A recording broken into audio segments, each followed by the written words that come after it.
Hello students. तो last class में हमने वंडर वॉल इक्वेशन डिराइव की थी और उससे रिलेटेड मैंने आपको पॉइंट्स भी बताए थे। बट लास्ट में जो हमारा डिस्कशन था वो इस पॉइंट पर था कि क्या जो इक्वेशन हमने डिराइव की है वंडर वॉल इक्वेशन, क्या वो सही है, क्या उसके रिजल्ट्स एक्सपेरिमेंटल रिजल्ट से मैच करते हैं, वो हमें अब चेक करना है। यहाँ पर वो हमें चेक करना है। यहाँ पर तो कैसे चेक करेंगे वो देखते हैं। तो उसके लिए भी एक टर्म मैं यहां पर डिफाइन करने जा रहा हूं।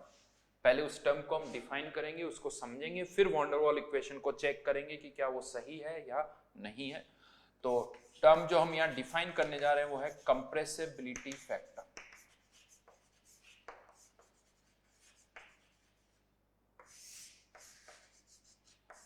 अभी इसके नाम पर मत जाओ कि नाम कंप्रेसिबिलिटी क्यों है, अभी तो जेड वर्ड बोलो। जेड क्या है ये कंप्रेसिबिलिटी फैक्टर? आई थिंक आप में से कुछ को पता भी होगा। Generally we real upon we ideal इसको हम बोलते हैं, बट मेरा मानना है इसको लैंग्वेज में यूज करो, लैंग्वेज में डिफाइन करो तो ज्यादा अच्छा है। तो यहां पर व्हाट इज जेड?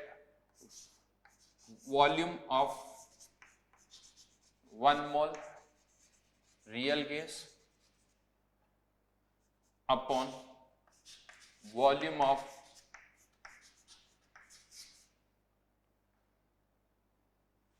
1 मोल की कोई जरूरत नहीं, volume of real gas divide by volume of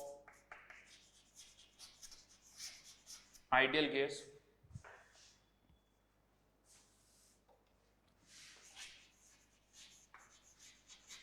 eight same temperature and pressure. यानी इंपॉर्टेंट पॉइंट ये कि टेम्परेचर और प्रेशर सेम होना चाहिए। और जहां तक बात करें मोल्स की तो डेफिनेटली वो भी सेम होनी चाहिए। यहाँ कोई जरूरी नहीं 1 1 हो, 2 2 हो, 3 3, बट इक्वल मोल्स होनी चाहिए। ये बहुत ऑब्वियस है मोल्स, इसीलिए यहां पर हम लिखते भी नहीं है कि इतना ऑब्वियस है कि ऑब्वियसली बात है इक्वल मोल्स के लिए ही हम कंपेयर करेंगे। तो ये Z क्या कर रहा है? एक्चुअली रियल गैस और आइडियल गैस के वॉल्यूम को कंपेयर कर रहा है at same temperature and pressure. At same temperature and pressure हम रियल और आइडियल गैस के वॉल्यूम का रेशियो ले रहे हैं और उसे हम क्या लिख रहे हैं? Z। उसे हम लिखते हैं Z। नॉर्मली बुक्स में इसी को ऐसे लिख दिया जाता है, सिंस ये रियल गैस का वॉल्यूम है तो V रियल और ये आइडियल गैस है इसीलिए यहां पर V आइडियल। और कुछ नहीं लिखा होता है, बट ये अंडरस्टूड होता है कि सेम टेम्परेचर और प्रेशर पे। हाँ, लेकिन अब यहां क्या प्रॉब्लम आती बहुतों को, ये दो वॉल्यूम और आ गए, वी रियल और वी आइडियल। लास्ट क्लास में बहुत सारे वॉल्यूम्स थे, volume of Z, volume of gas, volume container, free volume, ये दो वॉल्यूम और आ गए। और अब हम यहां पर वी रियल का हम कुछ और लिटरल मीनिंग लगाने लगते हैं, यार ये तो रियल वॉल्यूम है, रियल वॉल्यूम, ये आइडियल। अरे भाई रियल गैस है इसीलिए वी रियल लिख दिया, आइडियल गैस है इसीलिए वी आइडियल लिख दिया, और कुछ नहीं लिखा। जैसे लिखते ना वॉल्यूम ऑफ H2, ये क्या है भाई? हाइड्रोजन गैस है इसीलिए वी H2 लिख दिया। तो यहां पर भी वी रियल का कोई रियल मीनिंग नहीं है भाई, सिंपल रियल गैस है इसीलिए वी रियल, आइडियल गैस है इसीलिए वी आइडियल लिखा। ये भी कंटेनर का वॉल्यूम है, ये भी कंटेनर का वॉल्यूम ही है, ये कंटेनर के ही वॉल्यूम्स हैं, राइट? तो जैसे ही ये बोलता हूं ये कंटेनर के वॉल्यूम है तो एक और कंफ्यूजन आता है, सर फिर तो रेशियो 1 हो गया जब कंटेनर्स की वॉल्यूम। तो यहां पर फिर से सुनो, इसको क्या लिखा हुआ है? सेम टेम्परेचर और प्रेशर। प्रेशर और टेम्परेचर सेम होना चाहिए, कंटेनर सेम नहीं बोला मैंने, प्रेशर टेम्परेचर सेम बोला है। चलिए एक एग्जांपल लेते हैं कैसे Z निकाल सकते हैं। अगर मुझे Z निकालना है तो कैसे निकालूंगा? तो क्या करूंगा, दो कंटेनर्स लूंगा जिसमें पिस्टन लगा हुआ है। पिस्टन लगा हुआ कंटेनर क्यों ले रहा हूं मैं? क्योंकि हमें प्रेशर दोनों में सेम रखना है। यहां पर भी बाहर प्रेशर P, टेम्परेचर दोनों का T रख दिया। इसमें 1 मोल कुछ भी ले सकते हो, जरूरी हाँ, बट इसमें 1 मोल रियल गैस तो इसमें 1 मोल आइडियल गैस हमने डाल दिया और पिस्टन को छोड़ दिया। पिस्टन को छोड़ दिया, क्या लगता है आपको दोनों में पिस्टन की पोजीशन सेम रहेगी? दोनों में वॉल्यूम सेम आएगा? नहीं आएगा। अगर ऐसा हो गया तो वो रियल गैस PV = nRT को फॉलो कर रही होगी, जो कि होता ही नहीं है। तो यहां पर अगर इसमें आइडियल और इसमें रियल गैस है तो दोनों में पिस्टन की पोजीशन सेम नहीं होगी। दोनों में पिस्टन की पोजीशन सेम नहीं होगी। अगर पोजीशन सेम है तो यहाँ प्रेशर सेम नहीं होंगे, प्रेशर P के बराबर नहीं होगा, पिस्टन ऊपर नीचे जाएगा ताकि प्रेशर दोनों कंटेनर में सेम आ जाए। जब प्रेशर सेम होगा तो वॉल्यूम डेफिनेटली इक्वल नहीं होगा, क्योंकि रियल गैस है, आइडियल से तो कुछ अलग होगा। तो जो रियल गैस का वॉल्यूम है वो यहाँ पुट कर देंगे, आइडियल गैस का वॉल्यूम है वो यहाँ पुट कर देंगे, और उससे हम क्या निकाल सकते हैं, Z निकाल सकते हैं। ये तरीका होता है Z निकालने का। किसी और प्रेशर टेम्परेचर पे निकालना है, बदल को पुट कर दो। हाँ, ये नहीं कि किसी भी प्रेशर टेम्परेचर पे करो हमेशा रेशियो वही आएगा, नहीं आता है। प्रेशर टेम्परेचर बदलने पर ये रेशियो बदलता है, यानी Z की वैल्यू प्रेशर टेम्परेचर बदलने पर बदलती है, वो कांस्टेंट नहीं है। हाँ, लेकिन अब यहां पर आप में से कुछ को डाउट आ रहा होगा कि सर ये करेंगे कैसे, एक्सपेरिमेंटली कैसे फाइंड आउट करोगे? क्यों? क्योंकि आइडियल गैस तो एग्जिस्ट ही नहीं करती। रियल गैस तो ठीक है, हम एक कंटेनर में रियल गैस डाल देंगे, 1 मोल प्रेशर टेम्परेचर लगा के उसका वॉल्यूम पुट कर देंगे, बट आइडियल गैस के लिए कैसे करोगे, वो तो एग्जिस्ट ही नहीं करती है। तो यहां पर अब वापस थोड़ा PV इक्वल्स टू nRT से यूं कहते हैं ना, थोड़ा अफेक्शन आता है। अभी तक थोड़ा गुस्सा आ रहा था PV इक्वल्स टू nRT से कि फालतू की इक्वेशन है, कोई यूज तो है ही नहीं, क्योंकि ऐसी कोई गैस एग्जिस्ट ही नहीं करती। बट यहां पर यह PV इक्वल्स टू nRT आपके लिए काम की। कैसे, वो समझाता हूं। और देखिए सिचुएशन कैसे बदलती है। कोई जो चीज हमें यूजलेस लग रही होती ना, थोड़ी देर के बाद वही यूजफुल लगने लगती। अभी देखना कैसे। एक रियल गैस, यानी अभी तक की सिचुएशन क्या थी, चलो उसको पहले मैं वापस बताता हूं। कितना अजीब सा लगता है कि आइडियल गैसेस जो एग्जिस्ट करती नहीं है उसकी तो हमारे पास इक्वेशन है PV इक्वल्स टू nRT, और जो रियल गैसेस एग्जिस्ट कर रही है उसकी कोई इक्वेशन ही नहीं है। कितना अजीब है ना। लेकिन यहां पर सोचो, अगर मुझे Z निकालना है तो कितना अच्छा है। जिनकी इक्वेशन नहीं है वो गैसेस एग्जिस्ट करती है, जिसकी इक्वेशन नहीं है वो गैसेस एग्जिस्ट करती है, उसका डेटा हम एक्सपेरिमेंटली निकाल लेंगे, और जो एग्जिस्ट नहीं करती है उसकी हमारे पास इक्वेशन है, उसको हम थियोरेटिकली निकाल लेंगे। हो गया हमारा काम, तो Z निकाल सकते हैं। See the difference. यानी जो हमारा डिसएडवांटेज था वही हमारे यहां पर क्या हो गया, एडवांटेज हो गया। तो ये जो टाइम है ना, बड़ा इंपॉर्टेंट होता है। मतलब टाइम के साथ सब बदल जाता है।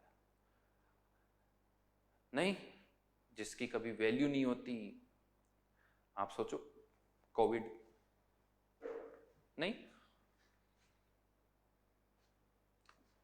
दुनिया को बदल दिया, नहीं। एक टाइम था जब हर कोई फ्लाइट में जाने की इच्छा करता, अब भाई रहने दो, पैदल चला जाऊंगा मैं, फ्लाइट में नहीं जाऊंगा। नहीं, US जाने पर सबका मन करता, आज US कोई नहीं जाना चाहता, वहां से आना चाह रहे हैं। समय बलवान है, नहीं ऐसी कुछ लाइन सुन। खैर अलग बात थी, वापस इस पर आ जाते हैं। हाँ, लेकिन अब इसका मतलब ये डेटा तो हम एक्सपेरिमेंटली फाइंड आउट कर लेंगे। ये डेटा हम किससे निकाल सकते हैं, PV इक्वल्स टू nRT से। तो V real upon nRT by P, ये P यहां। लेकिन अब क्या, अगर मैं आपसे पूछूं ये जो टेम्परेचर है, क्या ये आइडियल गैस का, रियल का नहीं है? नहीं, आइडियल का भी वही है, रियल का भी वही है। तो इसे आप कह सकते हो temperature of real gas. Ideal और रियल दोनों का प्रेशर भी वही है, तो it is pressure of real gas. तो ये रियल गैस का प्रेशर, ये रियल गैस का वॉल्यूम, ये रियल गैस के मोल्स, ये रियल गैस का टेम्परेचर। तो यहां पर यूं कह तो एक और इक्वेशन आ गई। अब मैंने यहाँ PV रियल लिखा हुआ था, आप इसे सिंपली PV भी लिख सकते हो, PV upon nRT equals to Z। एक और इक्वेशन हमारे पास आ गई फॉर रियल गैस। यस, ये भी कह सकते हो रियल गैस के लिए एक और इक्वेशन होगी other than van der Waals equation, ये एक और इक्वेशन है। हाँ, लेकिन डिफरेंस है, वॉन डर वाल इक्वेशन और इसमें डिफरेंस है। वॉन डर वाल इक्वेशन में वेरिएबल 4 ही थे, प्रेशर, वॉल्यूम, मोल्स और टेम्परेचर। बाकी की दो जो टर्म्स आई है वो कांस्टेंट है, A और B। यहाँ ऐसा नहीं है, यहाँ पर 5 वेरिएबल हो गए, प्रेशर, वॉल्यूम, मोल्स, टेम्परेचर और जेड। ये जेड फिक्स नहीं है, आर की वैल्यू फिक्स है, ए और बी की वैल्यू वहां फिक्स थी, जेड की वैल्यू तो वेरी करेगी, कुछ भी चेंज करोगे जेड भी वेरी करता है। तो इक्वेशंस है अलग अलग, इसे भी आप कह सकते हो ये एक रियल गैस के लिए इक्वेशन है, रियल गैस की इक्वेशन है। हाँ, यहां पर आप कह सकते हो कि अगर आप एक दोनों ही जगह आइडियल गैस भर दोगे तो ये जेड की वैल्यू क्या हो जाएगी, 1 हो जाएगी। यानी या यूं कह दो कि एक गैस है, मुझे नहीं पता कि वो आइडियल है या रियल है, और आपने उसका जेड निकाला, अगर वो जेड 1 आ गया इसका मतलब वो जो गैस है वो क्या हो गई, आइडियल हो गई। तो यानी जेड इक्वल्स टू 1 है तो गैस आइडियल होगी, वो आप यहां से भी चेक कर सकते हो। अगर जेड 1 है तो पीवी इक्वल्स टू एनआरटी। तो फॉर आइडियल गैस कह सकते हैं, for ideal gas Z equals to 1। तो एक इक्वेशन है और कुछ नहीं, Z equals to PV upon NRT. Simple से क्वेश्चंस बनते हैं इसके ऊपर भी, पर्टिकुलर इसके ऊपर भी क्वेश्चंस बनाए जा सकते हैं। अच्छा, इसी इक्वेशन को हम ऐसे भी लिख सकते हैं, ये जो V बाई एन होता है ना, V बाई एन वॉल्यूम पर मोल, इसको नॉर्मली ऐसे भी लिख दिया जाता है VM, molar volume, molar volume. तो PVN अपॉन RT, बुक्स में हो सकता है आपको ऐसे दिखे, VM की जगह वापस V बाई एन भी आप लिख सकते हैं।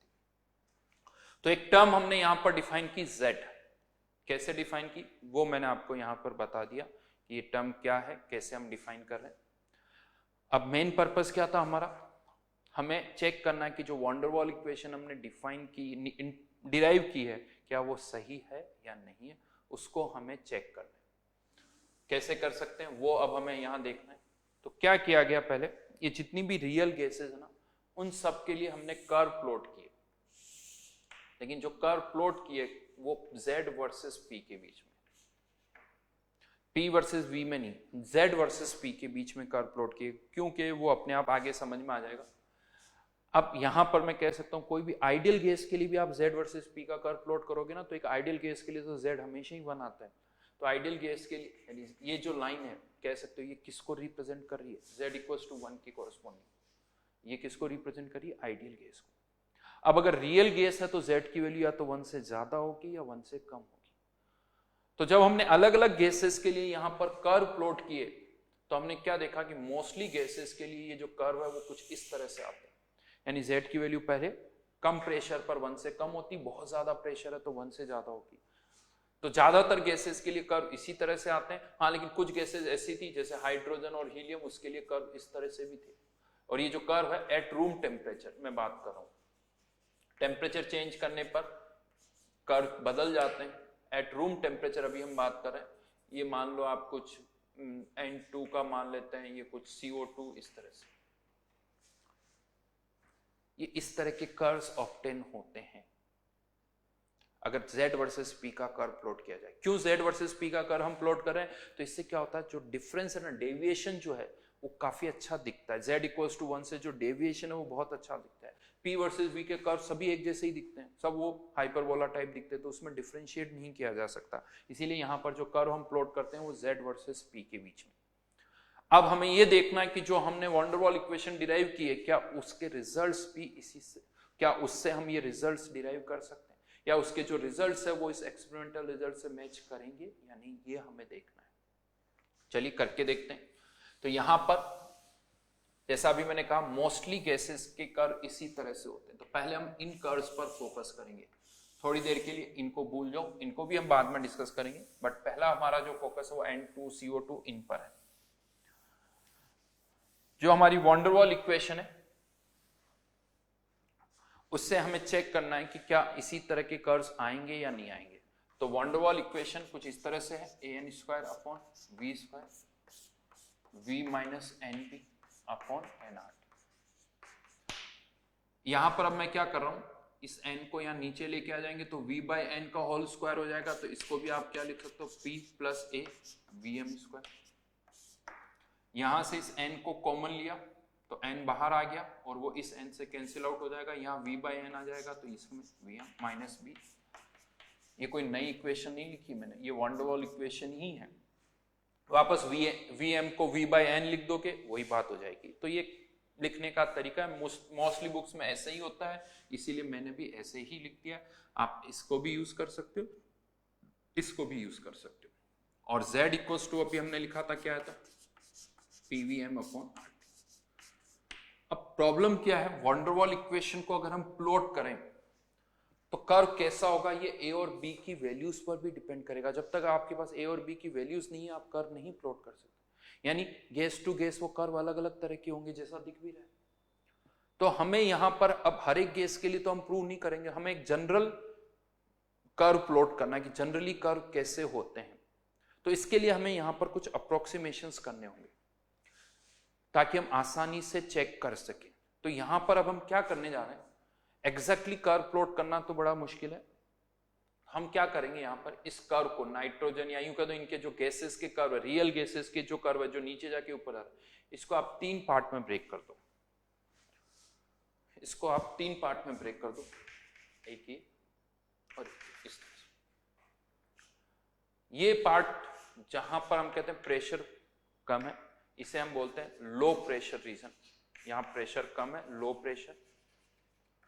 और यहां पर प्रेशर जो है वो बहुत ज्यादा, वेरी हाई प्रेशर रीजन। अच्छा, मैंने यहां वेरी हाई प्रेशर रीजन क्यों यूज किया, उसका कारण बता देता हूं। लो किसे बोलोगे, क्योंकि ये तो रिलेटिव टर्म्स है, किसे हम लो बोल रहे हैं, किसे हाई बोल रहे हैं। तो क्या लगता है 2-3 एटमॉस्फेयर क्या है, वेरी हाई है या मॉडरेट है, क्या है? तो मैं आपको बता दूं, ये 2-3-5 एटमॉस्फेयर जो है ये सब लो प्रेशर में आते हैं। वेरी हाई मतलब आप इसे रफली मान सकते हो कुछ 150 एटमॉस्फेयर, इस रेंज में 150-200 इस रेंज में जब आप जाओगे तो ये वेरी हाई प्रेशर होगा। अदरवाइज 1-2-3.1 एटमॉस्फेयर ये सब लो प्रेशर है। तो ये भी थोड़ा डेटा आपके माइंड में होना चाहिए। यानी वेरी हाई प्रेशर मतलब यू मान के चलो मिनिमम 3 डिजिट वाला प्रेशर, 3 डिजिट, वो भी एटमॉस्फेयर में। 1 डिजिट वाले लो में, 2 डिजिट वाले आप कह सकते हो कुछ मॉडरेट वाला। तो यहां पर हमने इसको लो प्रेशर रीजन और वेरी हाई प्रेशर। अब हम क्या करेंगे, वॉन्डरवॉल इक्वेशन को लो प्रेशर और वेरी हाई प्रेशर रीजन में चेक करेंगे कि रिजल्ट्स जो है वो एक्सपेरिमेंटल रिजल्ट से मैच कर रहे हैं या नहीं कर रहे हैं। अगर लो प्रेशर में और वेरी हाई प्रेशर रीजन में मैच कर रहे हैं तो हम मान लेंगे कि बीच वाले रीजन में भी रिजल्ट्स मैच ही कर रहे होंगे। क्यों यहां पर चेक कर रहे हैं लो में और वेरी हाई में, क्योंकि यहां पर अप्रोक्सीमेशन करना आसान होता है। यहां पर आप कुछ भी नेग्लेक्ट नहीं कर सकते हो, बट यहां पर इस रीजन में और इस रीजन में हम कुछ नेग्लेक्ट कर सकते हैं। तो इसीलिए यहां और यहां चेक करेंगे, ठीक है। अब यहां पर भी हमें कुछ अप्रोक्सीमेशंस करने होंगे। अब अप्रोक्सीमेशन कैसे करेंगे उसका भी एक तरीका बता रहा हूं। नॉर्मली क्या करते हैं, हम किसी को भी नेग्लेक्ट करना होता है तो क्या बोलते हैं, ये हाई है ये लो है, हाई के रेस्पेक्ट में लो को नेग्लेक्ट कर दिया, ये ज्यादा है ये कम है। यहां ऐसे नहीं काम चलेगा। तो यहां क्या करना होगा, यहां पर हम 4 कैटेगरीज बना रहे हैं, very high, high, low, very low, very high, high, low, very low. Very high के रेस्पेक्ट में हाई को भी नेग्लेक्ट कर सकते हो, हाई के रेस्पेक्ट में लो को, और लो के रेस्पेक्ट में वेरी लो को नेग्लेक्ट कर सकते हो। तो ये 4 कैटेगरीज हमने बनाई, very high, high, low, very लो, याद रखना। दूसरा एक और पॉइंट है, जब हम किसी टर्म का स्क्वायर करते हैं ना तो समटाइम्स वैल्यू बढ़ती है, समटाइम्स कम भी होती है। इस पर डिपेंड करता है कि वो 1 से ज्यादा है या 1 से कम। कहीं पर वैल्यू ज्यादा टर्म, बड़ी टर्म है तो अच्छी खासी इंक्रीज होती है, राइट। एक तो 2 का स्क्वायर करो, एक 25 का स्क्वायर करो, अच्छा खासा डिफरेंस आता है। लेकिन यहां पर अब हमारा लॉजिक जो है वो हम क्या यूज करेंगे, अगर किसी भी कैटेगरी की टर्म का आप स्क्वायर कर रहे हो, जैसे वेरी हाई का स्क्वायर कर रहे हो, तो ये नहीं सर वेरी वेरी हाई बोल दो उसको, नहीं, वेरी हाई का स्क्वायर वेरी हाई रहेगा, हाई टर्म है कोई उसका स्क्वायर हाई रहेगा, लो का स्क्वायर लो ही रहेगा, वेरी लो का वेरी लो ही रहेगा, कैटेगरी उसकी नहीं बदलेगी।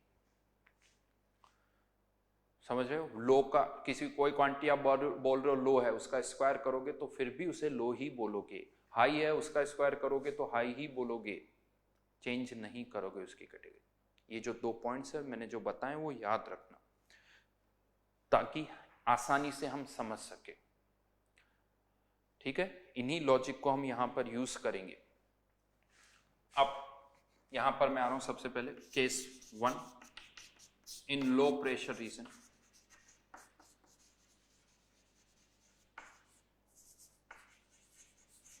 इन low pressure region. Pressure low है तो डेफिनेटली वॉल्यूम जो है वो हाई होगा। At low pressure volume will be high.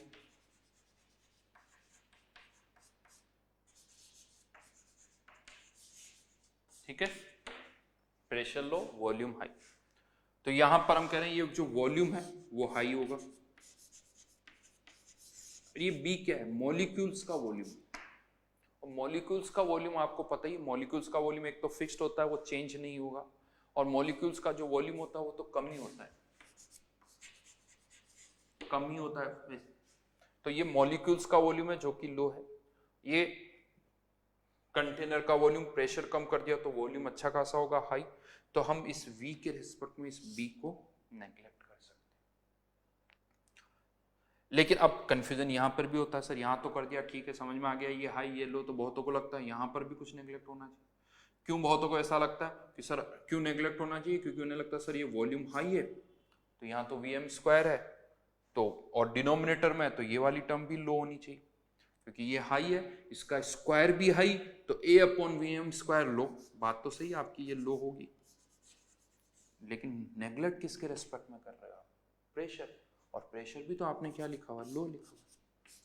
यहां पर ये लो है, नेग्लेक्ट क्यों कर रहे हैं? क्योंकि ये हाई है, बट यहां पर तो ये भी लो है, ये भी लो है, नेग्लेक्ट नहीं कर सकते। केवल किसको नेग्लेक्ट करेंगे? बी को। फिर से यहां पे बोल देता हूं, वॉल्यूम हाई, वॉल्यूम का स्क्वायर भी हाई, A/Vm² लो, ये भी लो, नेग्लेक्ट नहीं कर सकते, केवल इसी को नेग्लेक्ट करेंगे।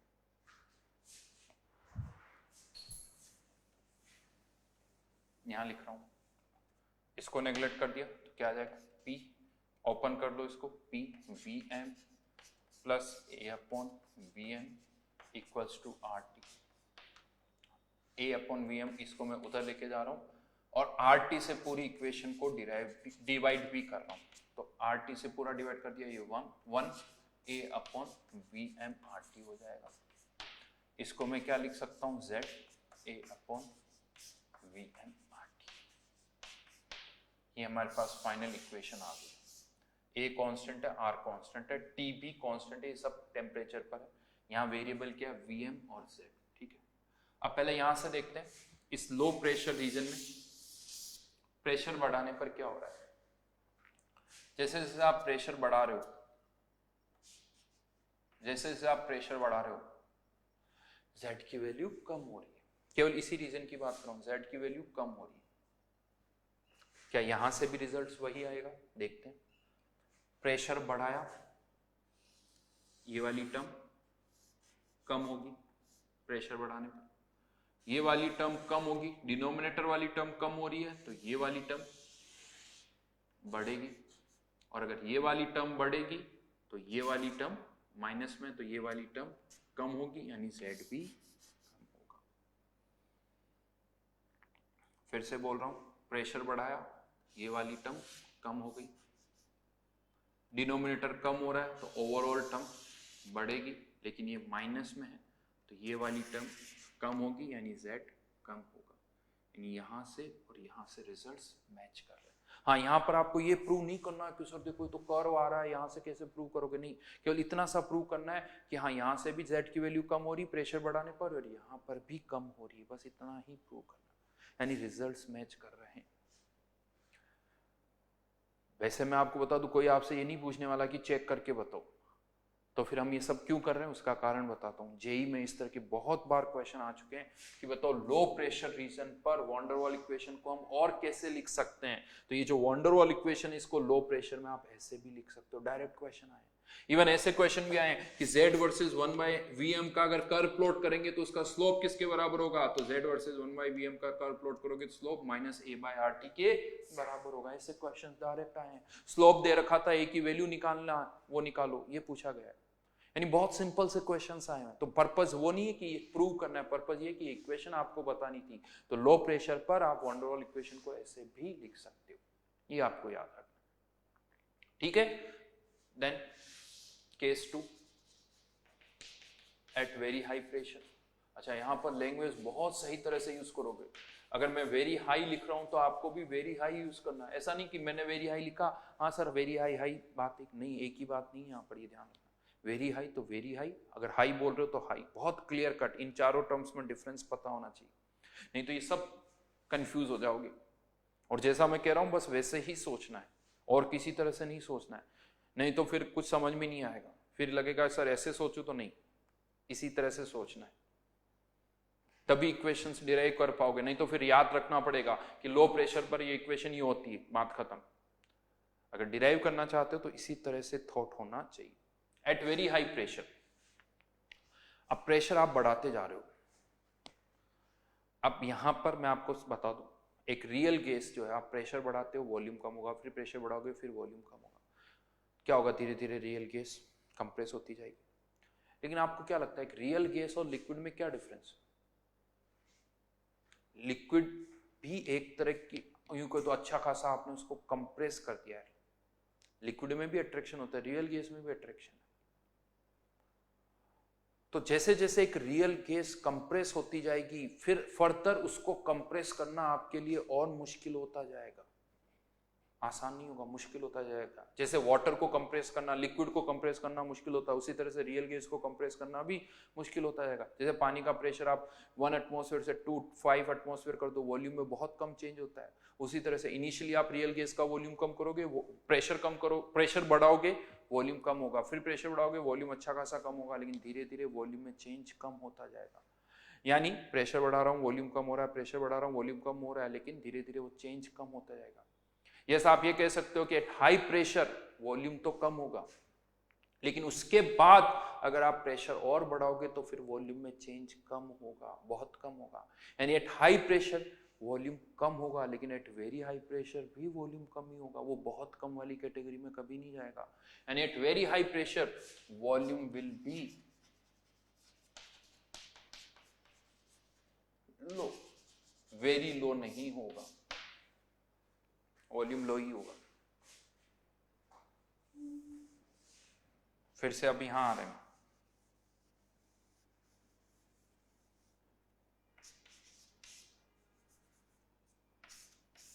अब वॉल्यूम लो ही है, ये भी लो, नेग्लेक्ट नहीं कर सकते। ये वाली टर्म वेरी हाई, लो, स्क्वायर भी लो, ये वाली टर्म लो, स्क्वायर भी लो, तो ये वाली टर्म हाई, लेकिन ये वेरी हाई नेग्लेक्ट कर दिया। ओपन करो, PVM minus PB, PVM minus PB equals to RT, RT से डिवाइड कर दिया,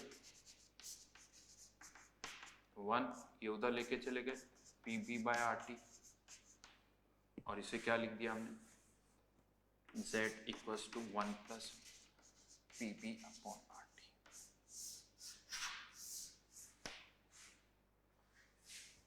चेक करें सही है या नहीं। वेरी हाई प्रेशर पर देखें तो जैसे जैसे प्रेशर बढ़ रहा है Z की वैल्यू भी बढ़ रही है, अब कम नहीं हो रही, बढ़ रही है। यहाँ आपसे चेक करो, B constant, R constant, temperature constant है, P जैसे जैसे बढ़ेगा Z की वैल्यू भी बढ़ेगी। हाँ, इनफैक्ट यहाँ पर तो कह सकते हो कि रिजल्ट्स भी दिख रहे हैं, वहां पर भी ऑलमोस्ट स्ट्रेट लाइन है, यहाँ पर भी कर्व स्ट्रेट लाइन ही आ रहा है, यानी रिजल्ट्स मैच कर रहे हैं, रिजल्ट्स मैच कर रहे हैं। तो यहाँ पर very high pressure, very high pressure, ये देखिए बुक्स की लैंग्वेज इतनी परफेक्ट नहीं होती, वहाँ वेरी हाई हाई मिक्स हो जाता है, लेकिन अगर आपको समझना है तो यही लैंग्वेज फॉलो करो, क्योंकि ये तो परसेप्शन होता है, कोई हाई को वेरी हाई समझ ले, लेकिन राइट नाउ जब आप इसको डिराइव कर रहे हो तो जो लैंग्वेज में यूज कर रहा हूँ वही लैंग्वेज यूज करो ताकि कंफ्यूजन ना हो। तो Z equals to 1 plus PB by RT, ये इक्वेशन आप यूज कर सकते हो, ये वंडरवॉल इक्वेशन ही है एट वेरी हाई प्रेशर।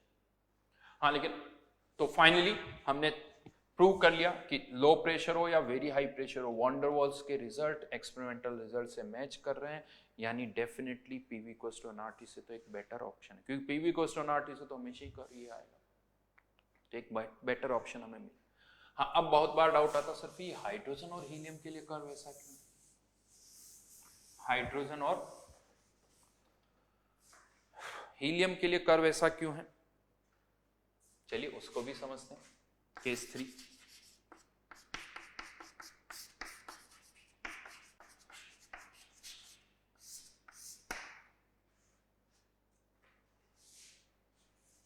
अब इसके लिए इनऑर्गेनिक का कुछ कॉन्सेप्ट भी पहले यूज करना पड़ेगा। ये जो ए होता है जिसे हम कहते हैं अट्रैक्शन, गैसेस के बीच में अट्रैक्शन किस पे डिपेंड करता है, तो ये दो फैक्टर पर डिपेंड करता है कि गैसेस मॉलिक्यूल पोलर है पहला चीज या नॉन पोलर है। अगर पोलर मॉलिक्यूल है तो कह सकते हो डाइपोल डाइपोल अट्रैक्शन होगा, ये सब वान डेर वाल्स फोर्सेस जिसे को कहते हो। तो अगर पोलर मॉलिक्यूल है तो डाइपोल डाइपोल अट्रैक्शन होगा, पोलरिटी जितनी ज्यादा होगी अट्रैक्शन उतना ही ज्यादा होगा। तो एक तो किस पर डिपेंड करता है, पोलरिटी। पता ही आपको अमोनिया में अट्रैक्शन ज्यादा होता है, ऑक्सीजन से कंपेयर करें तो अमोनिया में अट्रैक्शन डेफिनेटली ज्यादा होगा,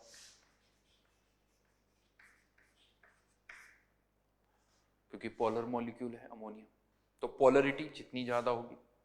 हाँ, लेकिन क्या इसका मतलब नॉन पोलर मॉलिक्यूल्स में अट्रैक्शन नहीं होता? गैसेस के मॉलिक्यूल अगर नॉन पोलर है तो इवन नोबल गैसेस में भी अट्रैक्शन होता है, और आपको पता है क्यों होता है? वहां पर भी वान डेर वाल्स फोर्सेस लगते हैं। उस particular van der Waals force को क्या बोलते हैं आप? लंदन डिस्पर्शन फोर्सेस, यानी इंड्यूस्ड डाइपोल अट्रैक्शन, जिसका दूसरा नाम है लंदन डिस्पर्शन फोर्सेस। हाँ, लेकिन लंदन डिस्पर्शन फोर्स का मैग्नीट्यूड बहुत कम होता है। इसको हम तभी कंसिडर करते हैं जब नॉन पोलर मॉलिक्यूल हो, O2, H2, इनमें भी अट्रैक्शन होता है, नोबल गैसेस। तो अगर पोलरिटी नहीं है तो कौन सा फोर्स कंसिडर करना पड़ता है? London dispersion forces. और ये जो लंदन डिस्पर्शन फोर्सेस है ये किस पर डिपेंड करता है? मोलर मास पर।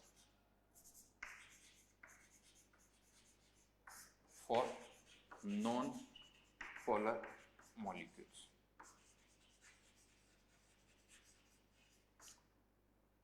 यस, इसके अकॉर्डिंग आप कह सकते हो O2 में अट्रैक्शन H2 से ज्यादा होंगी, O2 में अट्रैक्शन N2 से ज्यादा।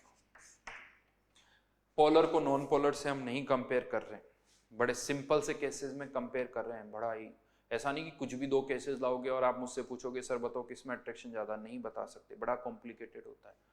ठीक है, कुछ सिंपल से केसेस हम ले रहे हैं जहां पर हम अपनी बात को इजीली जस्टिफाई कर सकते हैं। अगर हमारे रिजल्ट्स एक्सपेरिमेंटल रिजल्ट से मैच कर रहे हैं तो अच्छी बात है, नहीं कर रहे हैं तो कोई प्रॉब्लम नहीं है, कह सकते हैं कि हमारी ये कॉन्सेप्ट वहां एप्लीकेबल नहीं है। देखिए, रियल वर्ल्ड और आइडियल वर्ल्ड में बहुत डिफरेंस है। ये जो केमिस्ट्री की थ्योरीज है ना, आप सबको वैसे भी पता है कि बहुत सारे एक्सेप्शंस होते हैं बिकॉज हमारी जो थ्योरीज है वो थ्योरीज कोई परफेक्ट थ्योरीज नहीं है। लेकिन आप कह सकते हो सर फिर परफेक्ट थ्योरी डिस्कस करें, परफेक्ट थ्योरी बहुत कॉम्प्लिकेटेड होती है, उनको समझना बहुत मुश्किल होता है। जिस लेवल पर अभी हैं, अगर हम परफेक्शन की बात करेंगे तो एक ही इक्वेशन में, एक ही थ्योरी में पूरा ईयर निकल जाएगा। तो ये जो सिंप्लीफाइड थ्योरीज है इनसे रिजल्ट्स निकालना आसान है। हाँ, ये अलग बात है कि 100% मैच नहीं करता, लेकिन कुछ तो मैच करता है। 80, 70, 75% तो आ रहा है, उतना तो सही है। या तो हम कह देंगे नहीं हमें कुछ नहीं आता, कम से कम इतना तो आता है कि हाँ इस तरह का रिजल्ट आना चाहिए, इसके आसपास आना चाहिए, ये तो पता चल रहा है। तो इसलिए ये कुछ लॉजिक्स हैं, 100% एग्जैक्टली ऐसे आंसर नहीं आएंगे, बट इसके अकॉर्डिंग आंसर्स आप प्रेडिक्ट कर सकते हो। तो जो अट्रैक्शन होता है, यानी ए जो मैंने आपको बताया था, ए किसको रिप्रेजेंट कर रहा है? अट्रैक्शन बिटवीन मॉलिक्यूल्स, वो इन फैक्टर्स पर डिपेंड करता है। अब जब हम बात करते हैं हाइड्रोजन और हीलियम की, तो ये पोलर तो नहीं है, तो पोलरिटी वाला फैक्टर तो गया। तो अब इनमें अट्रैक्शन किस पर डिपेंड करेगा? मोलर मास पर। और मॉलिक्यूलर मास हाइड्रोजन का भी बहुत कम है, हीलियम का भी बहुत कम है, तो इसीलिए इनमें अट्रैक्शन जो होता है वो बहुत कम होता है। तो फॉर हाइड्रोजन और हीलियम हम इस ए को ऑलमोस्ट क्या मान लेते हैं? 0। हमने इस ए को क्या मान लिया? 0। और जैसे आपने इस ए को 0 माना, वही वाली बात आ जाएगी यहां पर इस इक्वेशन में।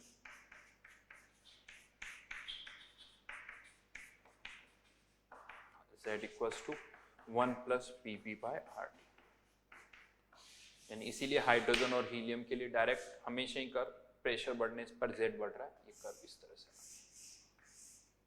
तो कह सकते हो yes van der Waal equation इसको भी एक्सप्लेन कर पा रहा है, वॉन डेर वाल इक्वेशन इस हाइड्रोजन और हीलियम में ऐसा क्यों हो रहा है वो हम एक्सप्लेन कर पा रहे हैं, जो कि अच्छा खासा कनेक्ट हो रहा है। तो यहाँ पर ठीक है एक इक्वेशन, इससे हम हाइड्रोजन और हीलियम को भी जस्टिफाई कर सकते हैं, राइट। तो फाइनली हम कह सकते हैं कि जो इक्वेशन हमने यहां इंट्रोड्यूस की है, जो इक्वेशन हमने van der Waal equation derive की है, उसके रिजल्ट्स एक्सपेरिमेंटल रिजल्ट से मैच कर रहे हैं। मतलब जो इक्वेशन हमने डिराइव की है वो काफी हद तक सही है, ठीक है। तो देखिए अगेन मैं बता दूं, जेई में जो क्वेश्चन अभी तक आए हैं ज्यादातर थ्योरेटिकल क्वेश्चंस आए हैं, न्यूमेरिकल कम आए और कोई बहुत ज्यादा ऑप्शंस भी नहीं है। क्यों बहुत सारे न्यूमेरिकल्स नहीं आते? क्योंकि जो वॉन डेर वाल इक्वेशन है इससे कुछ भी कैलकुलेट करना बहुत मुश्किल है, अच्छी खासी कैलकुलेशन हो जाती है, क्योंकि यहाँ पर वॉल्यूम का स्क्वायर, कभी यहाँ पर ऐसा क्वेश्चन नहीं आएगा कि प्रेशर इतना है, टेम्परेचर इतना है, मोल्स इतने बताओ, वॉल्यूम निकालो, नहीं निकाल सकते, क्योंकि वॉल्यूम के लिए इसको अरेंज करोगे क्यूबिकल इक्वेशन बनेगी, जिसको सॉल्व करना हमारे लिए बहुत मुश्किल है। तो इसीलिए मोस्टली न्यूमेरिकल्स तो सब आइडियल के लिए ही होते हैं। इससे क्वेश्चंस अगर जेई में आते भी है तो वो थ्योरेटिकल टाइप्स के क्वेश्चन ही होंगे, न्यूमेरिकल नहीं। न्यूमेरिकल ज्यादा से ज्यादा किस पर आ सकते हैं? जेड पर आ सकते हैं, या हाँ न्यूमेरिकल भी आएंगे तो कैसे आएंगे? किसी क्वेश्चन में ए को 0 मान लो, किसी में बी को 0 मान लो। क्यों? उससे क्या फायदा होता है? इक्वेशन जो है कम आसान हो जाती, कैलकुलेशंस कम होती, कभी इसको 0 मान लो, कभी इसको मान लो, फिर कैलकुलेशंस वाले क्वेश्चन आते हैं। या फिर क्वेश्चन इस तरह से आते हैं z इक्वल्स टू 1, z की value pv equals to nRT, इस पर क्वेश्चन आ जाते हैं। जैसे चलिए एक क्वेश्चन लिखते हैं यहाँ पर, न्यूमेरिकल की मैं बात कर रहा हूँ, ये तो पूरा थियोरेटिकल डिस्कशन हुआ।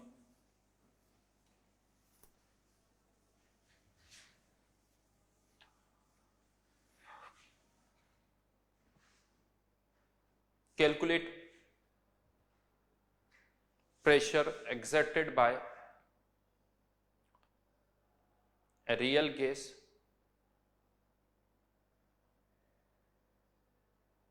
present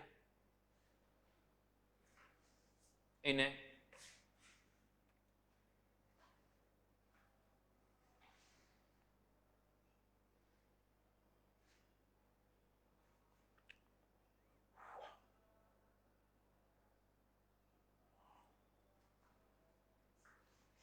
(10 liter) container,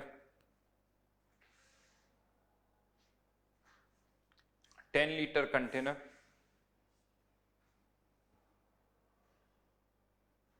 at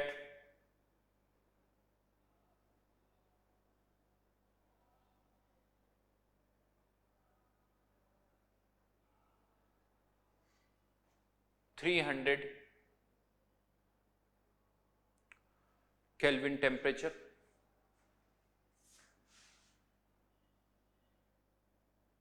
given. Calculation को आसान करने के लिए R की वैल्यू मैंने दी 0.08,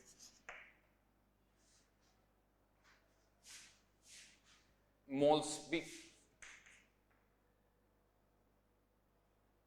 दे दिया आपको, लेट्स से 10 मोल्स।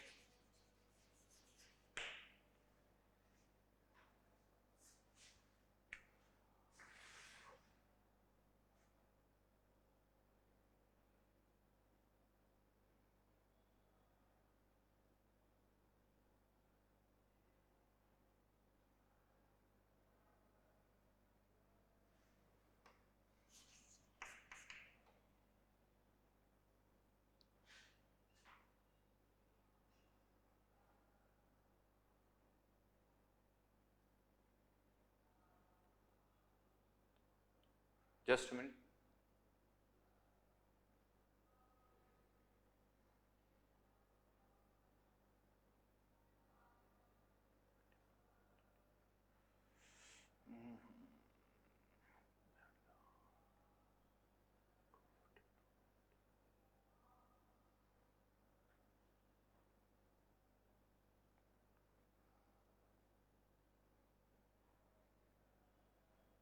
इसको 1 मोल ही लेते हैं।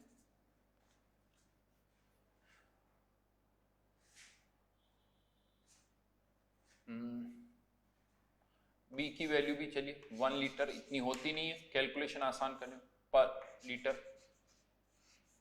पर मोल,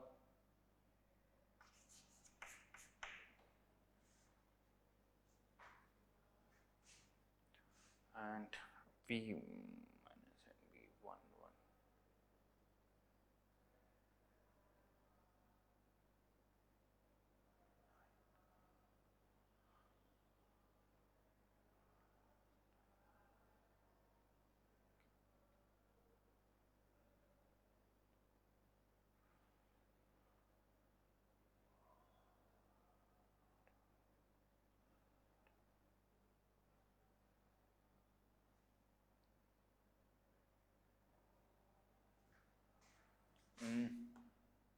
ए की वैल्यू लिख लेते हैं 10 यूनिट्स की। अगर मैं बात करूं तो एटमॉस्फेयर लीटर स्क्वायर,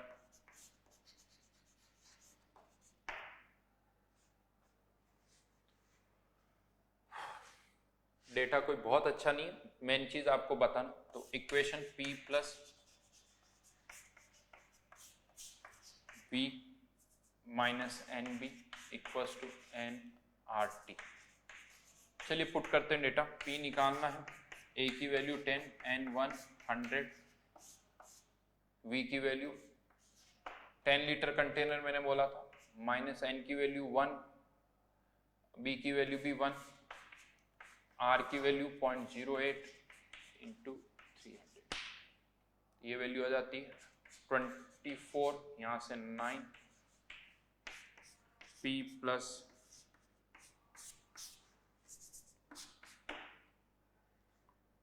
तो P equals to 24 divided by 9 minus 0.1। ठीक है, इसे सॉल्व करना होगा। इस तरह का कुछ रिजल्ट्स यहां पर आएगा। तो कैलकुलेशन होगी, अगर इसमें मैं थोड़ा भी डेटा भी इधर उधर कर दूं तो कैलकुलेशन अच्छी खासी बढ़ जाएगी पॉइंट्स में, ताकि एग्जैक्ट आंसर निकालना है 2 डेसिमल प्लेस तक तो मुश्किल है। तो कैलकुलेशन और जेई में आ सकती, देखो ये भी मैं नहीं कहता हूँ, क्योंकि लास्ट ईयर भी जेई मेंस और जेई एडवांस में इस तरह की कैलकुलेशंस आई अच्छे लेवल की, तो ऐसा नहीं कि नहीं आएगी, कैलकुलेशन आ सकती है। You have to be prepared. अगर कैलकुलेशन ऐसी है तो हमें उसके लिए तैयार रहना चाहिए। ठीक है, तो चलिए इससे आगे फिर हम नेक्स्ट क्लास में करेंगे। आज के लिए यहीं तक करते हैं। Thank you.